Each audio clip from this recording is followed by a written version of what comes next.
You're white or whatever you are. I'm black or whatever I am. Oh, this really pisses me off, but go ahead. You want to move on to another question? No, I don't.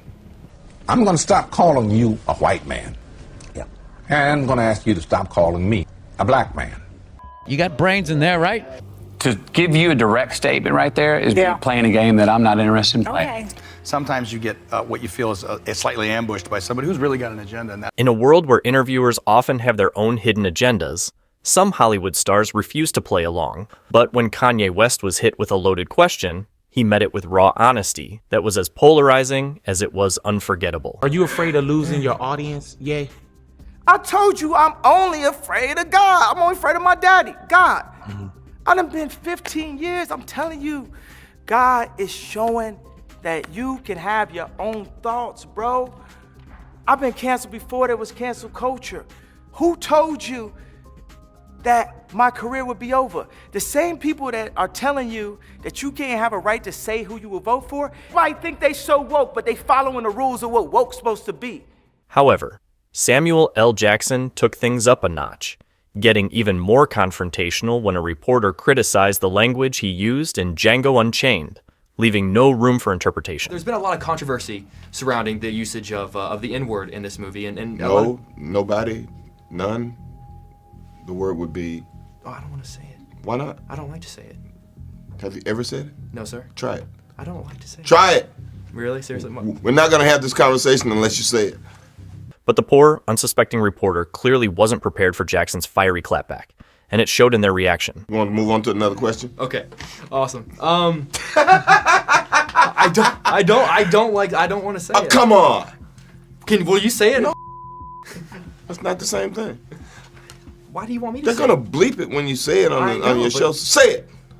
I can't say it. If I say it, this question it won't make air. Okay, forget it. Denzel Washington, on the other hand, is known for his calm yet cutting takedowns, but his insightful response to a question about race relations was as impactful as it was unshakable. Have race relations improved? You know, race relationships have to do with race relationships.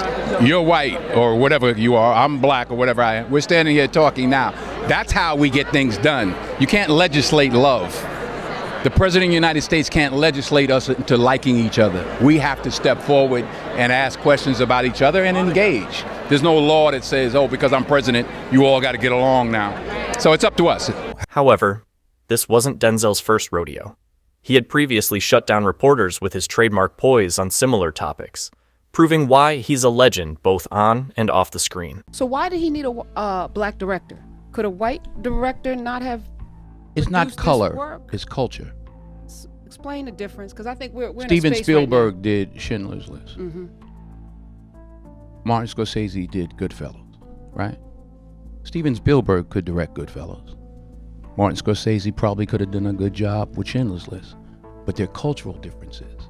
Much like Denzel, Morgan Freeman used intellect and wit to dismantle a racially charged question. Do you think that race plays a part in wealth distribution, or either a mindset that you can't or cannot? Yeah. No. You don't? No, I don't. I don't. You and I, we're proof. Why would race have anything to do with it? Put your mind to what you want to do and go for that. But his legendary 60 Minutes interview was on a whole other level. Black History Month you find Ridiculous. why? You're going to relegate my history to a month? Oh, come on. What do you do with yours? Which month is White History Month? Well, come on, tell me. Well, I'm Jewish. Okay, which month is Jewish History Month? There isn't one. Oh, why not? Yeah. Do you want one? No. I don't either. However, it was Freeman's bold refusal to separate black history from American history that left the interviewer speechless and audiences cheering. I don't want a Black History Month. Black history is American history. How are we going to get rid of racism until... Stop talking about it. I'm going to stop calling you a white man. Yeah. And I'm going to ask you to stop calling me a black man.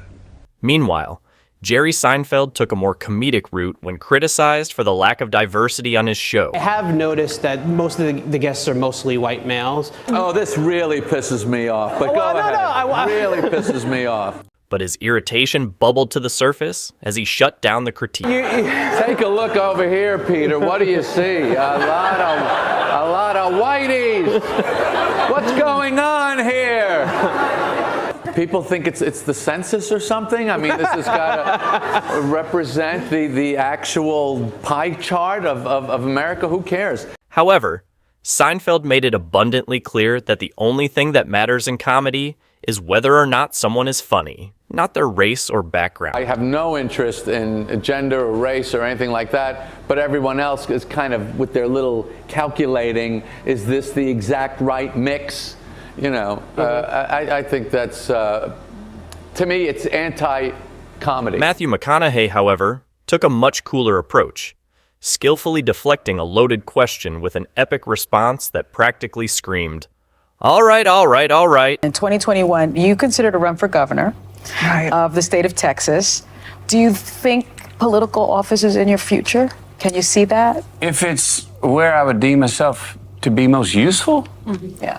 yes. Do you think you could get elected in Texas being anti-gun? Do I think I could get elected in Texas being anti-gun? One thing about if me in politics is to give you a direct statement right there is playing a game that I'm not interested in playing. To give you a direct statement right there. But not every celebrity keeps their composure like McConaughey. Lil Wayne's reaction to a loaded question took a fiery turn that only he could pull off. Where are we in the United States of America in race relations and what you see from day to day in your life? God knows I have been nothing but blessed. My whole path, these 33 years have been nothing but a blessing. I have never, never is a strong word, I've never dealt with racism, and I'm glad I didn't have to. I thought that was clearly a message that there was no such thing as racism. That's what I thought that was. However, when pressed about his controversial remarks in a Fox Sports interview, Wayne's unapologetic response made it clear he wasn't about to regret a thing. There was a lot of backlash from people about that. Would you change it, what you said, or you still feel the same way? But just when you thought the tension couldn't get higher, Wayne's next move made headlines and left everyone buzzing. Come at me with that dumb man. My life matters. He ended our interview angrily. Lil Wayne is in the business of making music, not apologies. Comedian Bill Burr, however, throws calm and logic out the window, charging headfirst into loaded questions with a mix of rage and hilarity that only he can master. Can women be funny? Yeah, of course. Some people have a hard time saying yes, though. There are a lot of angry young men on the internet that are like, women can't be fun. Will you guys just grow up and just sit down and write your own and come up with it? Start your own show, have your own award show. Quit waiting around for other people to do for you. That's the problem.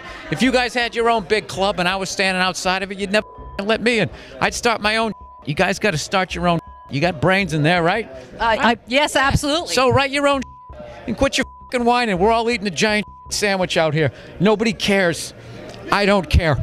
But as the conversation heated up, Burr doubled down, making sure to call out the agenda behind the questions with unapologetic candor. Makes no difference whether you got a or a. All right? Just do what you want to do, and hopefully people respond to it. But this the quotas and all of this become undeniable.